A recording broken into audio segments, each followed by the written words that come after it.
السلام علیکم ورحمۃ اللہ وبرکاتہ۔ تجوید کے بارے میں جتنی بھی معلومات ہیں اس کے بارے میں سب سے اہم نوٹ یہ یاد رکھیں کہ تجوید ایک ایسا علم ہے کہ جس کے لیے بنیادی طور پہ حافظ قرآن ہونا ضروری ہے، اور اس کے ساتھ ساتھ قرآن مجید کو صحیح زبر زیر کے ساتھ روانگی کے ساتھ پڑھنا ضروری ہے۔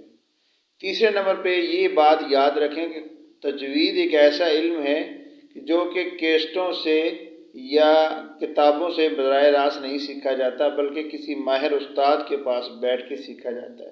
چوتھی بات یہ یاد رکھیں کہ یہ 1 گھنٹے یا 2 گھنٹے کے اندر نہیں سیکھا جاتا۔ اب بعض لوگوں نے اس کے اوپر ویڈیو بنائی ہے کہ وہ کہتے ہیں جی 2 گھنٹے کے اندر ہم نے تجوید وہ کچھ بتا دی جو 2 سالوں میں نہیں۔